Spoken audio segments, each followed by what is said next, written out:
Yeah, first question. Okay, so I asked all the participants to send me 200-word question or provocation, and they all sent me giant essays.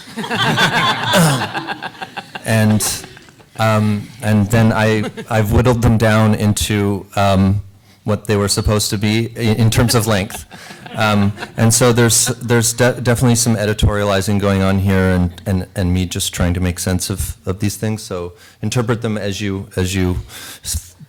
feel fit. The first one is about reception, and then the second one is about censorship. So the first one is, can an artistic work trigger opposing interpretations based on the subjectivities of the audience? And shouldn't we also consider the subjectivity of the artist or filmmaker? Put differently, aren't there many ways to read a film? And based on the diversity of reception from maker to film subjects to audiences, can there be a correct and incorrect interpretation? So who would like to go first? Heather? I guess it's me. Okay, so Heather, then Mathieu. I think that maybe I can draw a parallel context with the museum world. What was almost 25 years ago now, we had a couple of controversies with exhibitions such as The Spirit Sings, which presented Indigenous art in a very historical context without discussing at all living Indigenous peoples, presenting them in kind of an authentic past. Also at the ROM, there was the exhibition Into the Heart of Africa, which presented racism through the lens of how sort of a by white people, for white people kind of a discourse in both cases, ignoring the voices of the people involved. And these two events sparked a really critical conversation across museum people, curators, artists, and arts practitioners on what the ethics of exhibition histories and presentation should be. And out of that conversation very clearly came what has become a bit of a mantra in the art historical world, and that is nothing about us without us.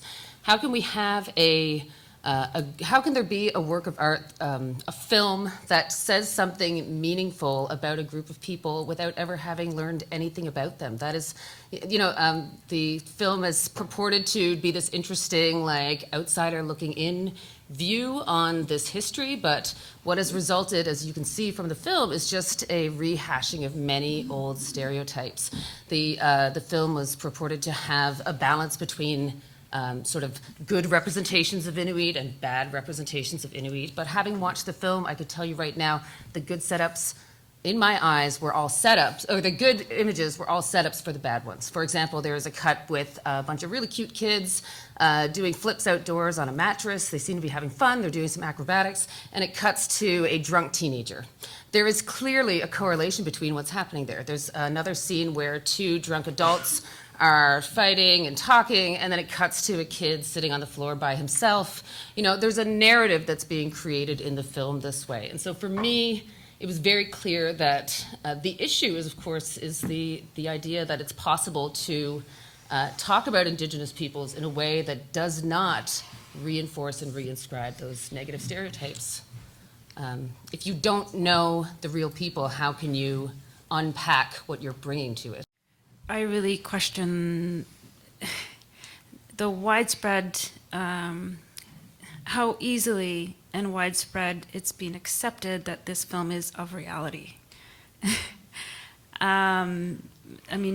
Stefan's done a huge amount of research showing that many of these clips are not even of the North, and that there are people, the clips of men fighting on the floor and drunk, they're not Inuit. So yes, those are actual people. It's not a fiction clip. It wasn't acted, but it's presented and portrayed as if it's Inuit. And you know damn well that Gagnon knew the audience would assume that these people are Inuit. And if you pretend that that's not true, I question your sanity. Stefan? I don't think we can look at this as an archaeological work, because even in archaeology, there's ethics involved. When you go to sites, you deal with the community who are still living, when you're digging up their ancestors' bones. and that reminds me as well of, and this has been happening in Inuit history, where Inuit have been displayed in human zoos. There was a book called Give Me Back My Father's Bones, where in around the 1900, 6 Inuit were taken from Greenland to New York at a museum. 4 of them died. One was a father, and his son survived. And the son was adopted by the general manager of the museum. They had a burial ceremony for his father. And it was years later when the boy when he grew up, he was walking through the museum that his adopted father managed. He saw his birth father's bones on display. So I think even in archaeology, there's ethics involved. And there's ethical procedures, there's peer review. And I don't think that any of these ethical procedures were followed in making this film, or in a lot of the screenings of this film, where the owners of this film, the people seen in this film, should have been involved and should have given permission in order for this film to have seen the light of day. He had an ethical intent. Now, was it pushed till the end? And was it well done? I do not know. I tried before today to find a space for dialogue where you could discuss with Dominic and actually confront him on all of these issues, like, using these images that do not come from the north. And I would even take it further, because he removed the origin of some of these images, such as that bear in the zoo from Berlin.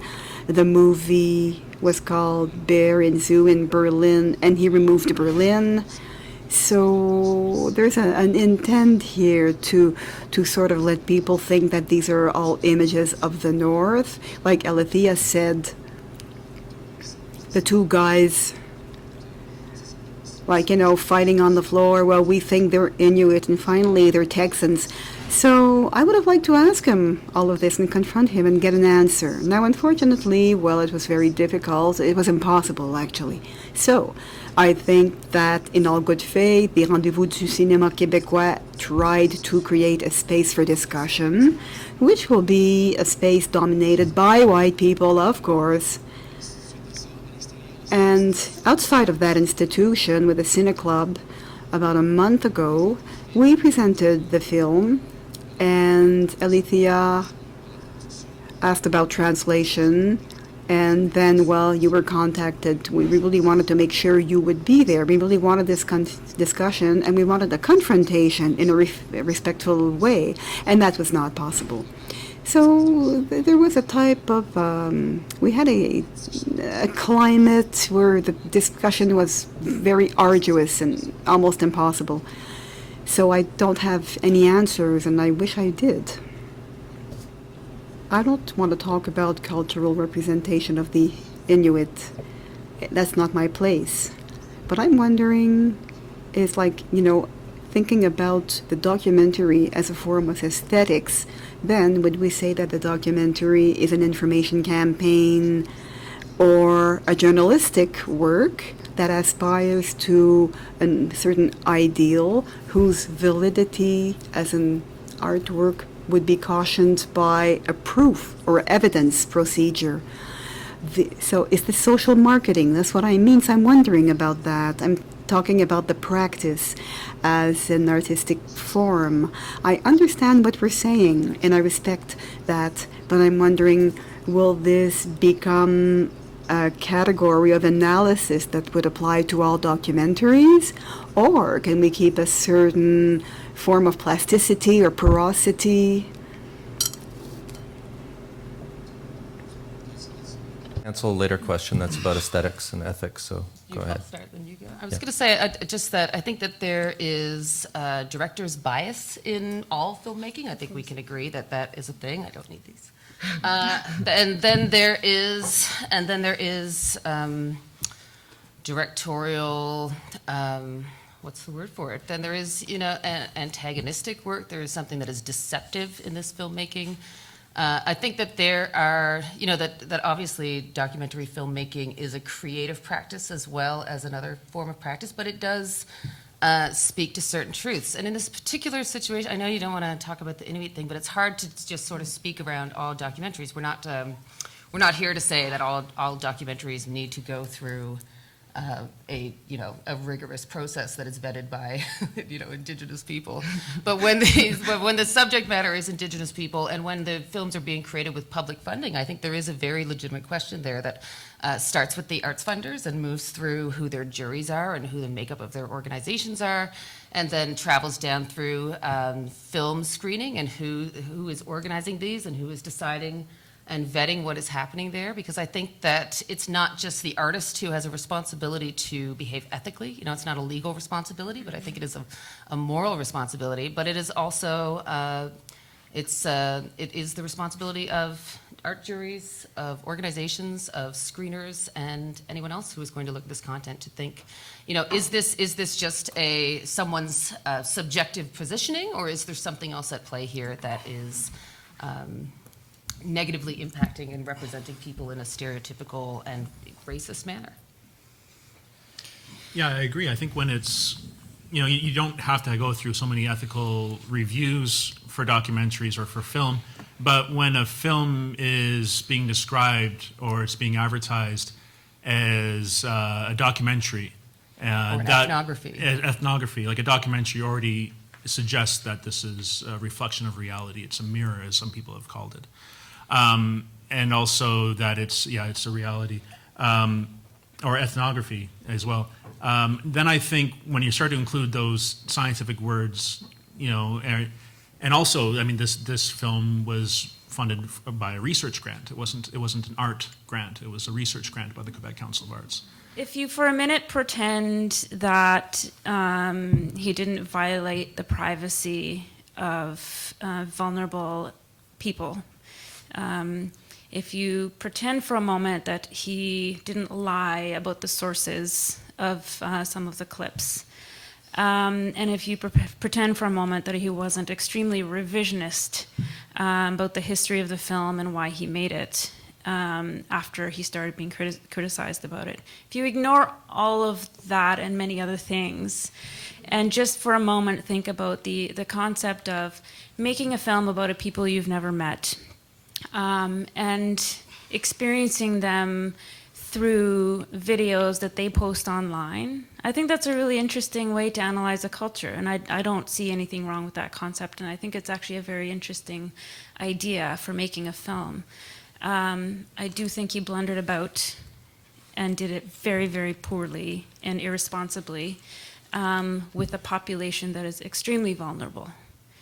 So I think it was very irresponsibly done. But the concept itself, the artistic concept is very interesting to me. Attack against the Canadian government, its inertia, and all of that. So I think I always perceived myself as being a friend of that cause, and I feel very uncomfortable right now, as I was saying, because I'm in the chair of the enemy, basically. But no, that's not right.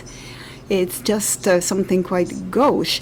I'm willing to consider that I might be prejudiced, and I think that through this discourse, this discussion, we will go forward. I think the film wanted to denounce a little bit, in a way, Nanook of the North, and might have been replicating it in a postmodern way, maybe.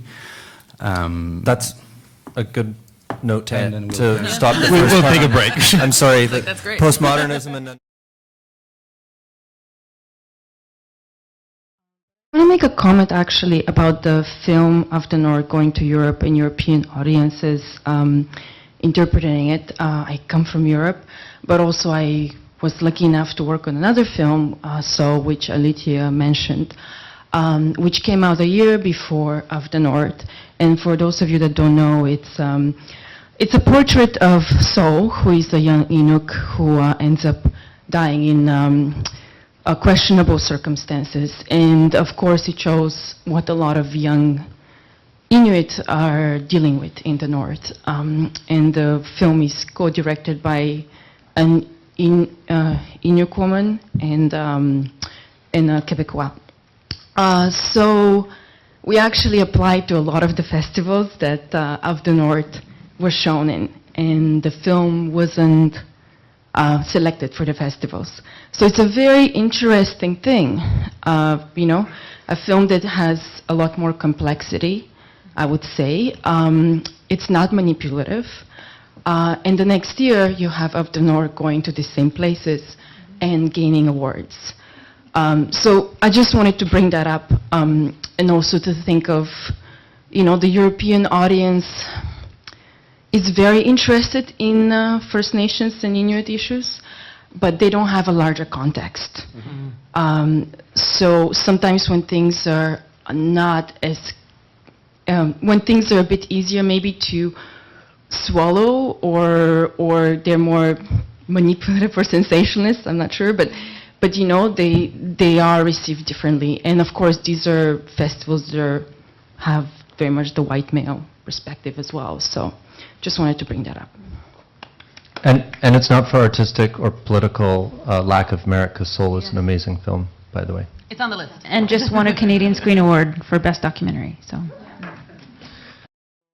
I program short movies for the Rendezvous and other festivals, and I have my own prerogative as a programmer. I have my own eyes, my own vision. So, it's my selection, and sometimes movies have a great career somewhere else, and I decided not to show them myself, and then I think, oh shit, that was, I should have gotten that one, and the other one, wow, what a great film, and finally, nobody cares. So it's very subjective appreciation. So if you shout discrimination automatically, and I don't know the film you're talking about, I have not seen it, but and to refuse a film for reasons that are of the festival, that's different from selecting a film and then withdrawing the film because of pressure. So with the Rendezvous, to show Of the North, that would have been much too expensive for the festival, because I think many filmmakers would have withdrawn their films, and to show Of the North would have been bad for the other 300 films. So that's why, that's what motivated their refusal. And there's a difference between the two. Was the film refused basically, or was it selected, and then after getting pressure and after the campaign and the debate, then they decided to withdraw it because, they saw that there would be a problem. So I can't speak for Madame's example here, for other films. It can be very, very unfair. The life of a film and festival can be very unfair, and it is. Where we are now in our understanding of colonialism, we do not understand what it is to be a colonialist. We say we're all very left-wing, and especially with making movies and all of that.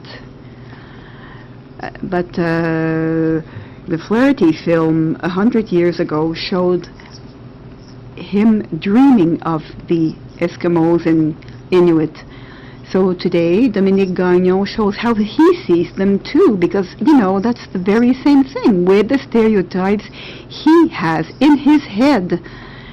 And when we were debating, is Dominic Daniel racist? No, but the object he created is a racist object. There it is.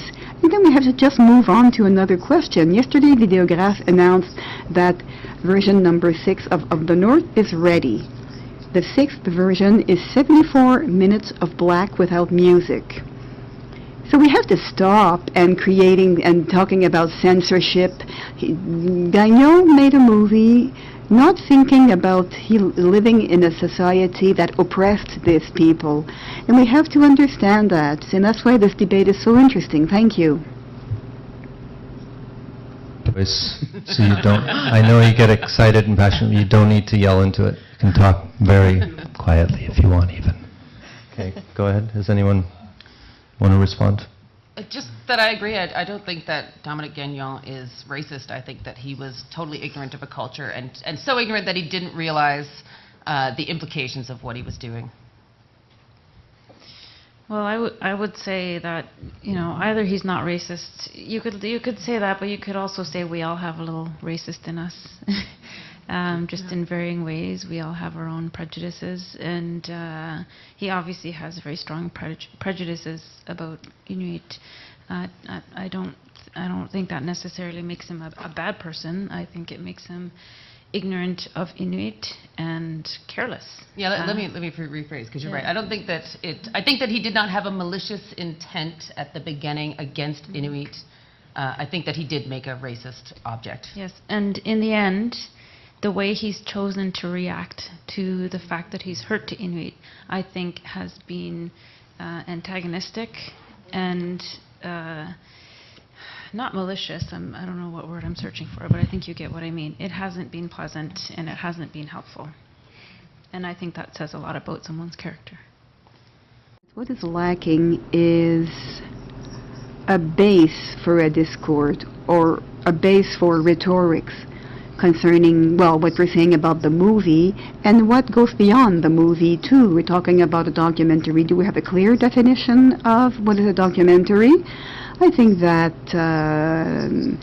there are many ways to interpret documentaries. For me, it's art. For other people, it's an informative medium that should show reality, and I don't agree with that. But you see, already that proves there's a difficulty to talk about something like that.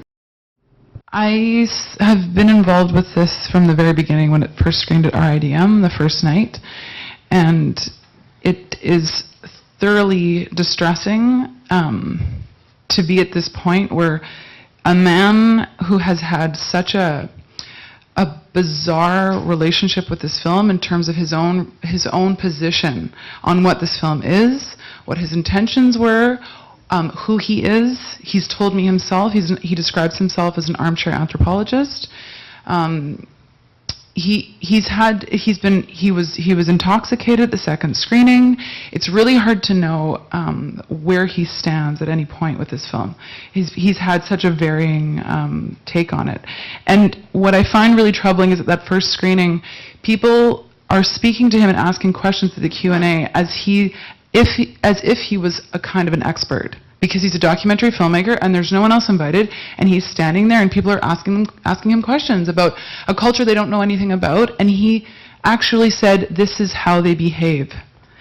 And I was sitting there in the audience, and it's like, we are in this is a crisis situation when a man can be standing in front of 250 people at a sold-out theater and speaking on behalf of another cultural group without ever having been there, and all of this work that's been going on, trying to raise awareness about this film, and it's still being shown all over the world. This is like a crisis situation with the documentary genre. This is a problem. How someone can be this powerful with zero knowledge. It's terrifying. The film is so powerful, and something has to change. Film festivals have to be more critical. They can't just accept a film because it's Gagnon's latest film. There has to be more of a policy change around acceptance and take responsibility for presenting films in a public context and stand behind it.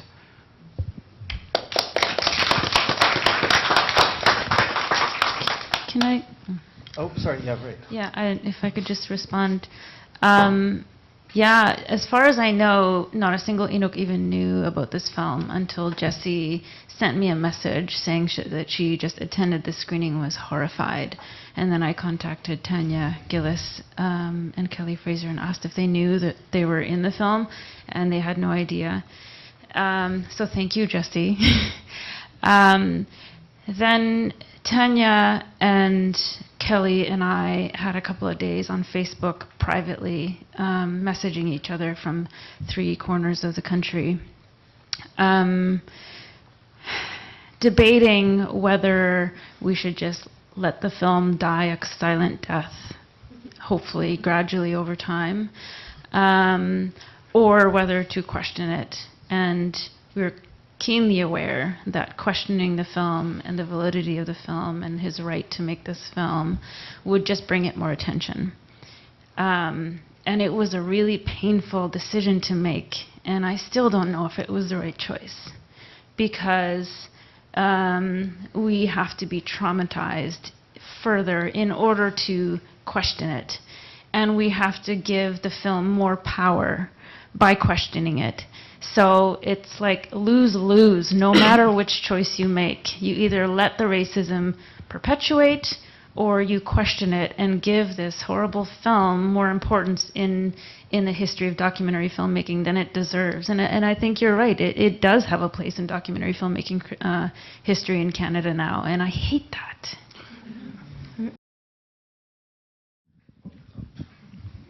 Bonsoir. Good evening. I'm a programmer at our IDM. We've talked about our IDM a lot tonight. We have programmed the film in Montreal.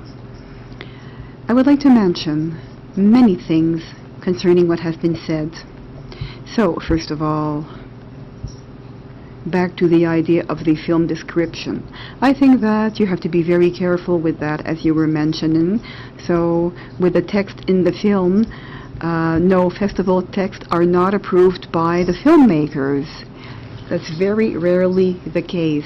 Maybe there are certain festivals where, yes, you'll have something submitted that is official for the catalog, but normally, no, that's not the case. Now, concerning the film itself, related to this idea of, well, what's the reality he's trying to show? Well, since the beginning, the film was a project that wanted to break and mix up all barriers, frontiers of the North. So it's a mashup of things happening in Canada, Russia, everywhere. So if there's a synopsis that tells the opposite, that is wrong, because that's not the project. Then, concerning the film itself, even when you mention the fact, the question, is it a documentary? That's a very broad question. Yes, it has been submitted to documentary festivals. What's a documentary? We could talk about that for a very long time. The film is a documentary because it is engaged with reality. Now, are we talking about a direct contact, immediate contact with people, with an interaction? So, he would have been in the places where he filmed? No, of course not. Does he film a certain reality? Yes, I think he does film a certain reality. And this reality is extremely difficult to define because it is self-representation that you can find online, the representation of other people too. So these videos were posted and you could debate that question. But first and foremost, the film is a cross between one vision, the filmmaker's vision, and his own preconceived ideas, and also a self-representation that he has accumulated. And of course it's editorial. But the film, when we saw it, for instance, we considered it as, well, is it a provocative work? Yes, it is provocative, if you will, because it generated all this discussion, and especially because there's something violent in it, something that we could talk about. Because the idea of getting someone else's material and doing a montage with that is a process that is voluntarily special, and taking low-qual images and putting those together, and that's how he works, that is, in a way to provoke, to trigger reactions that are violent. So when we presented the film, ultimately, well, there are many things. First of all, I don't put not too much detail, please. I don't think there can be a safe context to present the movie. I don't think so. I don't think there could be a safe context for conversation around the film. Clearly, there's a point of rupture, a break-off point, and for different reasons, because I hear your point of view, but it's not a point of view where we say, well, we'll sit down together and have a nice quiet conversation. There is rage, there is something that, well, it means that it's a different definition of documentary. And we're talking about the filmmaker. Okay, please, sorry, we have many other hands. Thomas's question, it sounded like you were part of programming the film was you were anticipating this discussion. Is that correct? Okay. Okay. Who's next? Can I we just, only have like, time for a few more. 10 Oh yes, yes, of 10-second course, point. of course. You need to stop referring to this film as a self-representation. Many of the people in the film were filmed against their consent, even by the original poster of the original person who filmed it. You need to stop referring to it that way. That's not what it is. And when you do that, you make it sound like the entire film is condoned by Inuit, that it is from our point of view, and that's not what it is. That's Okay. what you said, so... I also wanted to reply to a comment from earlier about how this film Of the North is about the circumpolar world. If that's the case, then why aren't there Norwegians in the film? Why aren't there Russians in the film? The only... Yeah, but why do we have an ideal of representation? This is what I'm wondering. Stefan, you want to continue? The only people that you could visibly see their faces were, well, save for a few, very few, I can only think of one or two, were Inuit. The people that were not Inuit, you couldn't see their faces. There were two videos that actually had the word Antarctica at the beginning of the title. You couldn't see their faces, you couldn't see their skin or anything. So, and another problem, and this is another thing that's problematic, is that this homogenizes Inuit. This homogenizes the North. There are actually many different types of Inuit in the world. There's Inuit, there's Inupiat, there's Inuvialuit. You know, my grandparents, like one is Haraktumut, one is Karnumut. You know, each one of us here, we come from different parts of the world. Like the whole Inuit Nunangat, Inuit territory is very vast, and we do have differences within our own culture, and that's the problem when you say like, oh, this is supposed to represent the entire circumpolar world, or represent Inuit. There's actually diversity amongst Inuit that you don't see here, and it's not just with this film, but generally with a lot of other representations of Inuit. We see this homogenization happening.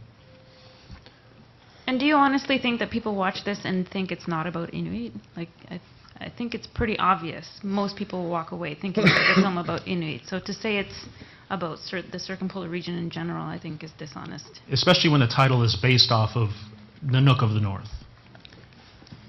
I just don't understand why someone would make a representation that is supposed to be about, advocating for Inuit people. He said basically that, trying to show the world this thing. And then when the Inuit say, this hurts us, this harms us, this affects our actual lives, why someone would dig in and not be open to listening to that and not want to change what they have, not want to be open to having a conversation about that. It is incredibly hurtful. It's real. It has a real impact on our lives. For coming as well, and this hasn't been about pro-anti of the North. This is a larger discussion, and I thank you all for coming, and especially FOFA Gallery for organizing it, and especially these folks up here. Thank you very much.